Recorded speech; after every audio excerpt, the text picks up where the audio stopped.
केंद्रीय बजट 2026-27 अब बस कुछ ही दिनों में पेश किया जाएगा। वित्त मंत्री निर्मला सीतारमण 1 फरवरी 2026 को रविवार के दिन लोकसभा में इसे पेश करेंगी और इस बार का बजट बहुत सारी उम्मीदें लेकर आने वाला है। क्या सस्ता होगा, क्या महंगा होगा और किस सेक्टर को कितना बजट मिलने का अनुमान है, आज उसी पर चर्चा करेंगे। इस वीडियो में लास्ट तक बने रहिएगा। नमस्कार, मैं हूं आपके साथ ममता तिवारी और आप देख रहे हैं न्यूज़ 18 का डिजिटल प्लेटफॉर्म। देखिए, वित्त मंत्री निर्मला सीतारमण का ये नवा बजट है लगातार, जो स्वतंत्र भारत के इतिहास में एक बड़ा रिकॉर्ड है। इससे पहले मोरारजी देसाई ने सबसे अधिक 100 बार बजट पेश किया था, जिनमें से 8 पूर्ण बजट जबकि 2 अंतरिम बजट थे। सबसे खास बात यह है कि आजादी के बाद पहली बार कोई बजट रविवार को पेश हो रहा है, जो काफी ऐतिहासिक माना जा रहा है। पहले भी कभी कभी शनिवार को बजट आया था, जैसे 2015 में, 2016 में अरुण जेटली ने पेश किया था, लेकिन रविवार का ये पहला मौका है। इस बार बजट से आम जनता से लेकर इंडस्ट्री के अलग अलग एक्सपर्ट्स को कई सारी उम्मीदें हैं। किसानों को पीएम किसान, फसल बीमा, सिंचाई योजनाओं से पैसा अधिक मिलने की उम्मीद है, तो उद्योग जगत को ग्रोथ के लिए पॉलिसी सपोर्ट, टैक्स में आसानी और मैन्युफैक्चरिंग को बढ़ावा देने वाले ऐलान की उम्मीद है। ये बजट देश की अर्थव्यवस्था को मजबूत बनाने और आम आदमी की जिंदगी आसान करने वाला हो सकता है। लोग उत्सुकता से इंतजार कर रहे हैं कि वित्त मंत्री आखिर क्या क्या ऐलान करती हैं, क्योंकि ग्लोबल टेंशन के बीच ये बजट काफी अहम होगा। सबसे पहली चीज, टैक्स स्लैब में बदलाव की उम्मीद आप भी जरूर चाहते होंगे, क्योंकि एक्सपर्ट्स का मानना है कि इस बार सरकार पुरानी टैक्स रिजीम के स्लैब में बदलाव कर सकती है।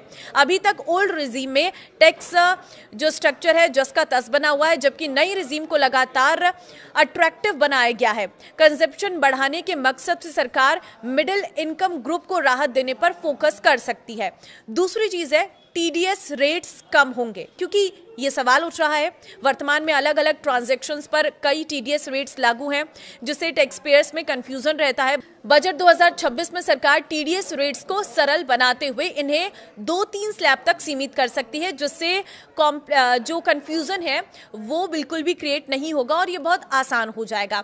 तीसरी चीज जो है, ओल्ड रिजीम में स्टैंडर्ड डिडक्शन बढ़ सकता है। नई रिजीम में स्टैंडर्ड डिडक्शन 75,000 रुपए कर दिया गया है, जबकि पुरानी रिजीम में ये अभी भी 50,000 रुपए है।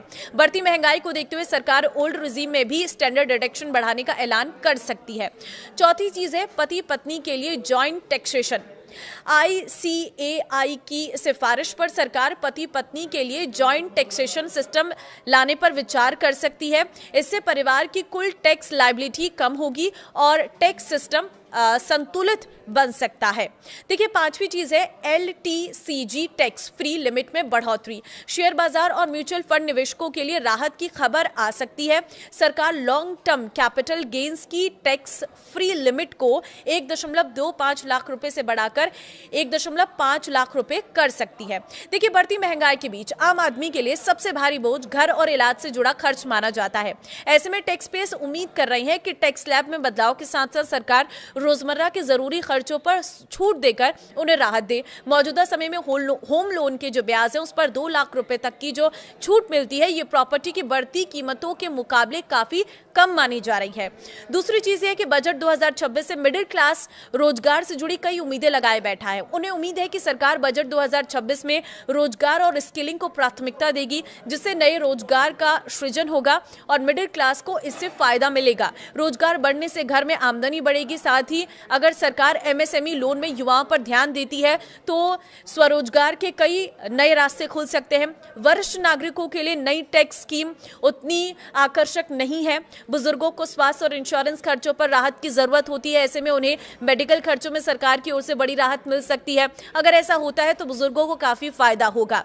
उद्योग जगत का मानना है कि इस बार बजट में आर्टिफिशियल इंटेलिजेंस AI इंफ्रास्ट्रक्चर को प्राथमिकता मिलनी चाहिए।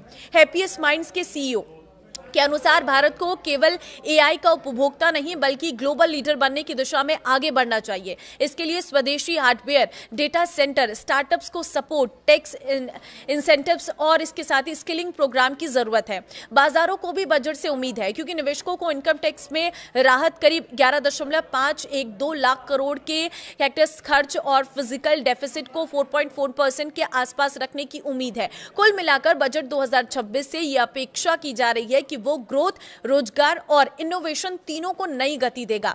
कई एक्सपर्ट्स का मानना है कि अगर बजट में एंट्री लेवल ईवी को टैक्स छूट, सब्सिडी और आसान फाइनेंसिंग के साथ शामिल किया गया तो ये देश के ईवी इकोसिस्टम के लिए गेम चेंजर साबित होगा। इससे घरेलू कंपनियों को उत्पादन बढ़ाने, नई तकनीक विकसित करने और रोजगार के नए अवसर बनाने का मौका मिलेगा। तो आपको क्या लगता है, इस बजट में क्या आना चाहिए जिससे आपको फायदा मिले?